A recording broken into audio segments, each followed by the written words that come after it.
Hello, नमस्कार, स्वागत है आपका अपनी इस video series weekly market scenario में। और मैं हूं आपका दोस्त अभिजीत श्रीवास्तव। मार्केट आपने देखा इस वीक ना सिर्फ गैप से उसने हमारे लेवल को ब्रेक किया, बल्कि जो हम आपको लास्ट वीक बता गए थे कि अब करेक्शन कहीं से भी आ सकती है। और खासकर जो हमने आपको पॉइंट्स बताए थे 1000 to 1500 पॉइंट्स की आ सकती है। आपने देखा अगर कुल मिला के हम देखें इसी वीक करीब करीब 1000 पॉइंट से ज़्यादा ये साफ होता नज़र आया है। तो क्या ये वो करेक्शन की शुरुआत हो गई है? और अगर ये करेक्शन की शुरुआत हो गई है तो इसमें क्या संभावनाएं नज़र आ रही हैं? सभी चीज़ों की आज बात करते हैं। शुरू करते हैं आज का वीकली मार्केट सिनेरियो। सेक्टर के चार्ट्स को हम इससे पहले देखें, आपको मैं ये ज़रूर बताना चाहूँगा कि लास्ट वीक वाला स्टेटमेंट सेम है। मार्केट में फॉल बढ़ेगा तो यहाँ पे सब गिरेंगे, कोई कम या ज़्यादा, ठीक है। और जो भी सेक्टर के चार्ट्स और ग्लोबल मार्केट के चार्ट्स को नहीं देखना चाहते, इस सेगमेंट को स्किप कर सकते हैं। मैं यहाँ टाइम देने की कोशिश ज़रूर करूँगा। चलिए बात कर लेते हैं सबसे पहले फार्मा के बारे में। फार्मा आप देख रहे हो उस पर कोई फ़र्क नहीं पड़ा। जैसा मैंने आपसे कहा था कि यूजुअली फार्मा और आईटी जब कोई इनिशियल लेवल की फॉल आती है छोटी मोटी, तो ये दो ऐसे सेक्टर हैं जो बहुत ज़्यादा इफेक्टेड नहीं होते हैं कई बार, क्योंकि इनका ज़्यादातर काम एक्सपोर्टेड लेवल का होता है और उसकी वजह से बहुत सारे उसमें रीजंस हैं जिसके कारण ये गिरते नहीं उस हिसाब से, ठीक है। तो अभी ये फिलहाल खड़े हुए हैं। हमें तो नहीं मतलब है कि फंडामेंटल क्या रीज़न है या टेक्निकल क्या रीज़न है, हम लोग प्राइस के फॉलोवर हैं। तो अभी फार्मा ओवरऑल अच्छा काम कर रहा है, देखो समय बिता रहा है, तो कोई इशू नहीं है जब तक लेवल के ऊपर काम कर रहा है। यानी फार्मा में कोई फर्क मार्केट के फॉल से फिलहाल नज़र नहीं आ रहा है पड़ता हुआ। मेटल की बात करें तो वो भी अपने हाइस के आसपास काम कर रहा है। जो हमने आपसे बात की थी लास्ट वीक ही यहाँ पे कि ये अपने रेजिस्टेंस के आसपास आया है, फिर से वापस करेक्शन करने आ सकता है। अगर इसको डिसाइसिवली ब्रेक कर देगा तो फिर बात करेंगे, लेकिन अभी तक आपने देखा ऐसा नहीं हो सका है। तो उम्मीद यही है थोड़ी बहुत करेक्शन हमें और देखने को मिल सकती है। उसके बाद का बिहेवियर जैसा होगा उस पर हम बात करेंगे। तो उस तरह से आप कह सकते हो अभी मेटल सेक्टर में कुछ भी ज़्यादा कहने सुनने को नहीं है। ये रेंज जो हम बात कर रहे थे अभी भी इंटैक्ट है। अच्छा उसने प्रदर्शन किया है, अच्छा उसने काम किया है, इसमें कोई डाउट नहीं है। और एक पॉइंट याद रखना है, मार्केट की फॉल में गिरा नहीं है, अच्छा साइन है ये, राइट। मगर अभी कुछ कह पाना जल्दबाजी होगी। एनर्जी की बात करें, वो अपना वापस आता नजर आ रहा है। जो हमने सपोर्ट दिया है इस पर ध्यान रखेंगे। ये कट जाएगा डिसाइसिवली तो फिर ये परेशानी में रियल आता नजर आएगा, ऐसा मुझे लगता है। तो ध्यान देखते रहेंगे। आईटी, जैसा अभी हम फार्मा के बारे में बात कर रहे थे, सेम एज वेल आईटी वो अपना समय बिता रहा है, कोई इशू नहीं है। हम तो मानते हैं अगर ये करेक्शन भी कर लेगा तो इसमें तो वैसे भी इशू नहीं है। जैसा हम बात करते आ रहे हैं कि इतना बढ़िया इसने चाल दिया है, कुछ करेक्शन कर लेगा तो कोई खास बात नहीं है, ठीक है। तो देखते हैं क्या करता है। ऑटो जो तेजी से ऊपर गया था वापस आ रहा है। हमने आपसे कहा भी था कि जो ये तेजी है वो और अच्छी हो सकती है, बहुत अच्छी हो सकती है। कम रहेगी या ज़्यादा वो मार्केट के सिनेरियो पे डिपेंड करेगा। अभी आपने देखा वो बहुत तेजी से जा रहा था, लेकिन जैसे ही मार्केट पलटी, ठीक है, तो ध्यान रखेंगे। फिलहाल सपोर्ट एरिया यही है, इसमें कोई चेंज नहीं है। हालांकि मेरा मानना है इतनी दूर भी आके अब करेगा क्या, है ना। तो बिहेवियर वाइज यहाँ नहीं आना चाहिए सपोर्ट के आसपास। अब बाकी देखते हैं क्या करता है। एफएमसीजी की बात करें तो एफएमसीजी थोड़ा बहुत करेक्शन कर रहा है और कोई उसमें बुराई भी नहीं है। उसने बहुत अच्छी चाल हमें शानदार नीचे से दी थी, तो हम एक्सपेक्ट कर रहे थे। तो जब तक सपोर्ट होल्ड कर रहे हैं यहाँ पे प्रॉब्लम फिलहाल नहीं है। फॉल आ रहा है मार्केट के साथ साथ। पीएसयू बैंक की बात करें तो वो आप देख पा रहे हो वो भी अपना वही रेंज में ही काम कर रहा है। जो मार्केट में फॉल आया इस पे उसका असर फिलहाल नहीं पड़ा है। ये अपने उसी रेंज को कंटिन्यू कर रहा है। ये अपनी दुनिया में व्यस्त है, जैसा मैंने आपसे कहा था कि ये अपने अलग सिस्टम में काम कर रहा है। इसको ही साबित करना पड़ेगा ये क्या कर रहा है, इस रेंज से बाहर निकलता है या नहीं। तो अभी तक ये उसी रेंज में है, तो ज़्यादा उस पर समय वेस्ट करने का फायदा नहीं है। और last but not the least, realty sector जो सपोर्ट की हम बात करते आ रहे हैं उसके ऊपर ही समय बिता रहा है। और मैंने आपसे कहा था कि ये ऊपर जा रहा है मगर फिर नीचे आ सकता है। तो ये तो अगर कोई ऐसा काम कर रहा है तो इससे तो ज़्यादा कोई सरप्राइजिंग बात नहीं है। इसकी तो हम बात करते ही आ रहे हैं कि जब तक ये हाईज अब नहीं कटते हैं अच्छे से तब तक ये यहाँ कुछ समय बिता सकता है, और वही वो कर रहा है, तो कोई इशू नहीं है। तो कुल मिला के जब सेक्टर्स में हम देखते हैं तो मिसलीनियस आपने देखा इम्प्रेशन, या आप कह सकते हो पूरा इम्पैक्ट पड़ा है मार्केट का। किसी में उसका इम्पैक्ट ठीक ठाक पड़ा है, किसी में उसका पड़ा ही नहीं है ना। लेकिन आपने ये नहीं देखा किसी सेक्टर में कि किसी पे इम्पैक्ट बहुत ज़्यादा पड़ गया, करेक्ट। इसका मतलब क्या है अभी तक चीज़ें कंट्रोल में है। सेक्टर अभी ऐसा कोई नहीं दिखा रहा है कि सपोर्ट ब्रेक कर रहा है या बिल्कुल सपोर्ट पे खड़ा है। इस तरह की सिनेरियो में भी अभी तक कोई सेक्टर नहीं आया है, जो कि बहुत ही पॉजिटिव साइन है। ठीक है, अब यहाँ से क्या चीज़ें बढ़ेंगी, क्या गिरेंगी, क्या कम होंगी, अभी हम बात करेंगे लेटर वीडियो में। लेकिन जो पॉइंट सेक्टर के बेसिस पे है, कहीं कोई प्रॉब्लम फिलहाल सेक्टर बेसिस पे नज़र नहीं आ रहा है। तो जो जैसे स्टॉक स्पेसिफिक, सेक्टर स्पेसिफिक दिखता आ रहा है, खासकर जिन सेक्टर्स में हम बात करते आ रहे हैं, उसमें कंटिन्यू करना है। फिलहाल कोई दिक्कत नहीं है। ठीक है, आ जाते हैं अब अपने ग्लोबल मार्केट के चार्ट पर और वहां समझ लेते हैं क्या कहानियां वहां पे चल रही हैं। डाउ जोन्स की बात करें और डेली चार्ट पे आ जाए तो आपको नजर आ जाएगा कि यहाँ कोई खास फर्क नहीं पड़ा है। जो भी सिनेरियो चल रहे हैं फॉल का या कुछ भी, आप देखो यहाँ पे तो कुछ भी फर्क नहीं पड़ा है। ऐसा लग रहा है कि जो वॉर का इम्पैक्ट है वो सारा हमारी ही मार्केट में पड़ा है, यहाँ कुछ पड़ा ही नहीं। ऐसा क्यों है, समझेंगे उसको। नैस्डैक देखते हैं तो हम वही बात करते आ रहे हैं, यहाँ तो कुछ ऐसा बदलाव नहीं हुआ है। जिस रेंज में हम काम करने की बात करते आ रहे थे उसी में वो कर रहा है। रसल की बात करें तो आप देख पा रहे हो कि वो अपना अभी भी ऊपर ही काम कर रहा है, रेंज में ही काम कर रहा है, इसमें भी कोई खास फर्क नहीं पड़ा है, राइट। और अगर हम इसके आगे बढ़े बाकी इंडेक्सेस पे, कैक वो अपना जो मैंने आपसे कहा था कि इनवर्स हेड एंड शोल्डर को हम ज़्यादा इंपॉर्टेंस नहीं देते हैं, चला जाएगा तो अच्छा कर जाएगा, कोई ऐसी खास बात नहीं है। हमारे लिए इस एरिया को ब्रेक करना ज़रूरी था और आपने देखा उसको किस तरह से ख़राब किया है। जबकि डाउ जोन्स में या और इंडेक्सेस में आपने देखा फॉल नहीं आया, लेकिन इसमें वो फॉल आ गया। तो आप समझ रहे हो ना क्या हो रहा है। फिर भी अगर कोई नहीं समझ पा रहा है तो अभी हम इसकी बात करेंगे। डैक्स डैक्स आप देख रहे हो वो ऊपर ही काम कर रहा है, उस पर इतना खास फर्क नहीं पड़ा है, अच्छा कर रहा है। यूके की बात करें वो अपनी दुनिया में है, उसको ना अच्छा फर्क पड़ा ना खराब। निकी की बात करें तो निकाई आप देख रहे हो जो हमने बात की थी, इसने अपनी एक रेंज चुन लेनी चाहिए, उसी में वो काम कर रहा है। हाई के ऊपर चले जाने से कोई फर्क नहीं पड़ता है जब तक कि इस एरियाज के ऊपर ना निकल जाए। आप देख रहे हो अभी वो यही समय बिताता नजर आ रहा है, यानी यहाँ पे भी कोई प्रॉब्लम फिलहाल नहीं है, राइट। और अगर बात करें बोवेस्पा की, ब्राजील की, जहाँ हमें बहुत अच्छी उम्मीदें हैं फ्यूचर में, वो आप देख रहे हो नॉर्मल करेक्शन कर रहा है। मतलब इस वीक में ऐसा कुछ खास नहीं हुआ जो ग्लोबल मार्केट को देखकर लग रहा है कि कोई फर्क ही नहीं है, तो यहाँ पे भी फर्क नहीं है। ठीक है, डॉलर इंडेक्स पे आ जाते हैं तो डॉलर इंडेक्स आप खुद देख लो। यहाँ वो जो फर्क की हम बात कर रहे थे कि अभी भी इसमें वो बात है कि ये चाहे तो ऊपर बाउंस लेने जा सकता है, तो ये वॉर के कारण आपको साफ नजर आ रहा है। बिल्कुल इसमें साफ साफ वो तेजी हमें नजर आ रही है, वो मार्केट को वीक करने की जो कोशिश है उसमें डॉलर इंडेक्स का पूरा हाथ आपको नजर आ रहा है। आप खुद ही सोचिए, जो हम बात कर रहे थे कि ग्लोबल मार्केट में जो ये वॉर की सिचुएशन जो बहुत ज़्यादा प्रॉब्लमेटिक हो गई है, ईरान जैसा फ्रंट क्लियरली ओपन हो चुका है, लेबनान पे अटैक्स हो रहे हैं, सीरिया और ये सारी कंट्रीज भी अब उसमें इन्वॉल्व हो रही हैं कहीं ना कहीं। तो अब इसका इम्पैक्ट जब हम देखते हैं ग्लोबल मार्केट में, क्या नजर आया? Zero, right. कोई फर्क नहीं पड़ा है ग्लोबल मार्केट में। अगर हम देख रहे हैं आज की तारीख पर, कहीं कोई दिक्कत नजर नहीं आई है हमें, चाहे कितना भी मार्केट में कुछ भी हुआ हो। और हम अपनी मार्केट में जब देख रहे हैं तो हमने देखा है बहुत बड़ा फर्क पड़ा है। हमने देखा है उसमें बहुत सारी कहानियां हुई हैं, एकदम ऐसा फॉल आया है जैसे पूछो नहीं, जैसे पूरी ग्लोबल मार्केट में ही तबाही आई होगी इसलिए शायद हमारी मार्केट गिर रही है। तो ऐसा क्या हुआ है, चलिए चल के उसको समझ लेते हैं। और उससे पहले अपने इंडेक्सेस जो थोड़े बचे हुए हैं चार्ट, उनको देख लेते हैं, फिर फाइनली इन सब चीज़ों पे बात करेंगे। तो स्मॉल कैप की बात करें तो आप देख रहे हो वो जो एक रेंज चल रही थी उसको नीचे काटने की कोशिश कर रहा है, लेकिन कोई ऐसी खास बात नहीं है।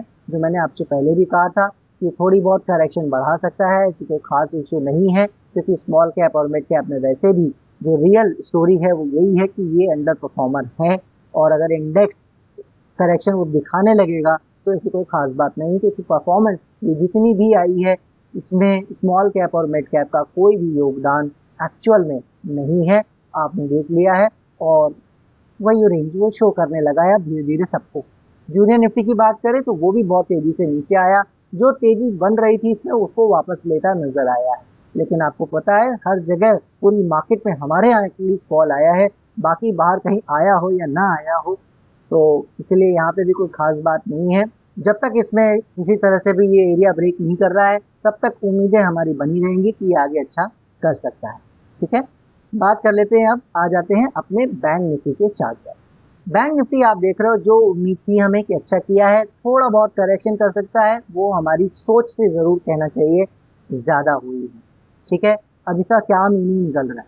देखिए, हमने हमेशा बात की है, जो अगर पहली बार हमारा आप वीडियो देख रहे हैं तो आप ये समझ लीजिए, एक्ट ऑफ गॉड, वॉर की सिचुएशन, कोई ऐसे बहुत ही प्रॉमिसिंग लीडर जो कि चाहे कंट्री का हो या किसी बड़ी कंपनी का हो, उसका कुछ अचानक डिसीज हो जाना, कोई ऐसे एक्सीडेंट हो जाना जो जिसके दम पे वो कंट्री या कोई कंपनी चल रही हो, ऐसे जो मिसहैप्स होते हैं उनका आप कह सकते हो कोई जो फ्यूचर प्रेडिक्ट नहीं किया जा सकता, अनहोनी जिसको बोलते हैं, उसमें इस तरह का डेड लगता ही लगता है, उसका जवाब कभी कोई नहीं दे सकता। ठीक है, तो ये जो वॉर के कारण यहाँ पे होता नजर आया है, मेरा आपको पता है कारण में इंटरेस्ट नहीं है, और आज आपने उसका देखा भी है सबूत कि ग्लोबल मार्केट पे तो कोई फर्क पड़ा नहीं है, हमारे यहाँ इतना क्यों फर्क पड़ रहा है, तो अभी उसकी बात कर लेंगे। बैंक निफ्टी जो आपको मैंने बताया था कि वो अपना हमारी सोच से थोड़ा ज़्यादा आ गया है, इसका मतलब क्या है? इसका मतलब ये है कि इसने थोड़ा बहुत करेक्शन ज़्यादा करने का तय किया है। सो हम इसके बारे में इतना ही कह सकते हैं कि वॉर के नाम पर अब हमें क्या करना पड़ सकता है, जो मैंने लास्ट वीक स्टेटमेंट दिया था उसको मुझे वापस लेना पड़ सकता है। क्या था वो स्टेटमेंट? कि अब इसे इन एरिया में भी आना नहीं चाहिए। टेक्निकली आप मुझसे पूछोगे तो मेरी नज़र में तो अभी भी नहीं आना चाहिए। ये एरिया मेरे हिसाब से बहुत अच्छा हो गया है, यहाँ आना भी मेरी नज़र में पाप है इसके लिए। इतना दूर जो कि 49,700 या 50,000 का एरिया है, नहीं आना चाहिए। मगर अब वही बात है, हमारे पास एक बहाना है कि वॉर हो रही है और उसमें कोई नए फ्रंट्स खोलेंगे या कुछ प्रॉब्लम होगी तो फिर वो प्रॉब्लम बढ़ेगी, तो ये और थोड़ा बहुत आ सकता है। अगर आप नॉर्मल सिनेरियो में मुझसे बात करते, मैं कभी भी यहाँ आने पर भी ये नहीं कहता कि ये अभी भी यहाँ आ सकता है, और इस लेवल को आप देखिए। ठीक है, क्योंकि यहाँ आना ही मेरी नज़र में पाप है, जैसा मैं भी आपको बता रहा था। तो लेकिन अब क्या है कि वो जो मैंने बताया, जो एक्सेप्शनल केसेस वाली कैटेगरी है, उसमें ये समय आ गया है, वॉर का एक फ्रंट नया खुल गया है, उसके नाम पर हम इसे वो दे रहे हैं, ये एक मौका कि हाँ भाई थोड़ा बहुत और गिरना चाह रहा है तो गिर ले यार, बस वो हमारी मजबूरी हो गई आप कह सकते हो, जिसको हम काउंट करके चलना पड़ेगा। जब ये ब्रेक करेगा तो हम मानेंगे कि रियल प्रॉब्लम आ रही है, तब तक हम ये मानेंगे कि जो थोड़ा बहुत इम्पैक्ट है वॉर का वो पड़ रहा है। ठीक है, चल के अब देख लेते हैं निफ्टी को। ये रहा निफ्टी का चार्ट, और निफ्टी में आप देख पा रहे हो जो हमने लेवल दिया था आपको कि इसके नीचे करेक्शन की शुरुआत हो जाएगी, आपने देखा उसके ही नीचे या उसके आसपास गैप से खुला और उसके बाद शानदार फॉल कंटिन्यू रही। तो इसका क्या मतलब है? अभी देखिए जितनी कैंडल्स बनी हैं कैरेक्टर वाइज एकदम शानदार हैं, और उसने साफ बता दिया है लेवल कट चुके हैं। सस्टेनेबिलिटी वाइज भी मतलब मैं कहूँगा वैसे तो नहीं हो पाया है, लेकिन मैं मानूंगा कि जितनी फॉल इसने दे दी है वो इनफ है ये कहने के लिए कि ये लेवल कट गया है। ठीक है, तो इसका मतलब हमें जो हमने बात की थी कि इसके नीचे करेक्शन की शुरुआत हो जाएगी, लेवल हमें ये सजेस्ट कर रहा है कि वो शुरुआत हो गई है, और इसका जो इम्पैक्ट पड़ने वाला है तो पड़ने वाला है। वैसे आपको सब बात पता है, ये चैनल आपको हर चीज़ वीक बाय वीक कुछ ना कुछ इनपुट देकर बताता आ रहा है, अगर आप हमारे वीडियो को रेगुलरली देखते आ रहे हैं पूरा, राइट। अगर आप सब देखते आ रहे हैं तो कहीं ना कोई पॉइंट हम डिस्कस करते रहते हैं। 20 मिनट्स के वीडियो में कब कौन सा पॉइंट निकलेगा मुंह से ये आप कभी प्रेडिक्ट नहीं कर सकते, क्योंकि मैं कोई यहाँ स्क्रिप्ट लिख के नहीं देता हूँ, राइट। तो हम लोग कोई ना कोई बात करते आ रहे हैं, अगर वो सारी बातें आपके दिमाग में हैं या उसका कुछ पार्ट भी है तो आपको आई थिंक ऑलरेडी पता है मैं क्या बोलने वाला हूँ, बट स्टिल मैं बोलने जा रहा हूँ, उसको ध्यान से समझिए। देखिए मार्केट जिस तरह से काम कर रही थी, मैंने आपको लास्ट वीक ही आके बताया था कि अब यहाँ इसके बाद से जो भी ये ऊपर चलेगा, कहीं भी जाएगा 26,500, 27,000, 27,500, 800, जिस तरफ भी जाएगा मल्टीपल रेजिस्टेंस एरियाज हैं, और अब ये कहीं से भी 1,000 to 1,500 पॉइंट की करेक्शन कर सकता है, राइट। हमने ये बात की थी। अब उसमें आप ये सोचिए कि फॉल आ रहा है, मगर प्रॉब्लम क्या बताई जा रही है, मैं भी आपको क्या बता रहा हूँ, वॉर के कारण हो रहा है। अगर हमारी कंट्री से डायरेक्टली रिलेटेड नहीं है ये वॉर, तो इसका मतलब ये ग्लोबल होना चाहिए, यानी जो फॉल है वो ग्लोबली दिखना चाहिए। तो हमने जितने भी इंडेक्सेस देखे यूरोप के और अमेरिका के, कहीं भी हमें कोई मेजर फॉल ऐसा क्यों नहीं दिखा, एक्सेप्ट कैट, है ना, वो वीक है आपने देखा तो वो गिरा भी हुआ है। तो ऐसा कोई प्रॉब्लम क्यों हमें नजर नहीं आया, आप सोचिए खुद। अगर ये ग्लोबल इशू है तो कई लोग आपको बता रहे होंगे कि ये एक सरप्राइज हो सकता है और वॉर में और प्रॉब्लम हो सकती है, बिल्कुल हो सकती है। देखिए, जैसा मैंने कहा है, ये वॉर है, वॉर में और फ्रंट खुलेंगे और कंट्रीज इन्वॉल्व होंगी, खासकर बड़ी कंट्रीज। तो फिर आप ये समझ लो कि ये प्रॉब्लम बढ़ेगी। और फिर जो मैंने आपसे कहा था कि ये मल्टीपल रेजिस्टेंस एरियाज आ रहे हैं, वो उसका समझ लो यहीं पे काम नाम फिर होगा, है ना, उसको हम डिनाई नहीं कर रहे हैं। लेकिन पॉइंट क्या है कि ग्लोबल मार्केट में जब इम्पैक्ट नहीं पड़ा तो यहाँ क्यों पड़ रहा है? अच्छा, इसका कई रीजन लोग ये भी बता रहे हैं कि जो चाइना ने पैकेज अनाउंस किया है, तो वापस से लोग चाइना में इंटरेस्टेड हो गए हैं, और जिसके कारण क्या हो रहा है, लोग इंडिया में जो पैसा ला रहे थे उसको निकाल रहे हैं और चाइना में डाल रहे हैं। ठीक है, लेकिन मैं उनको भी यही पूछना चाहूंगा कि चाइना में जो ये रैली है वो तो काफी समय से चल रही है, 20-30 सेशंस चल गए और हम लाइफ टाइम हाई पे खड़े हैं। तो अगर किसी को चाइना में इंटरेस्टेड होना था, ये पैकेज अनाउंस हुए भी टाइम हो गया है, आपको पता है हम लोग इन सब न्यूज में इंटरेस्टेड नहीं रहते हैं, फिर भी मेरा प्रश्न यही है कि अब पैसा क्यों निकल रहा है, राइट? तो मैं सिर्फ यही समझाना चाह रहा हूँ, इनफ्लोज और आउटफ्लोज को आप नहीं समझ सकते। जिनको लगता है वो समझ रहे हैं FII-DIS में क्या चल रहा है, बहुत बड़ी गलत फहमी में है। ये चैनल आपको ये समझाता है, बहुत बड़े खेल है इंटरनल, आप उसको नहीं समझ पाएंगे।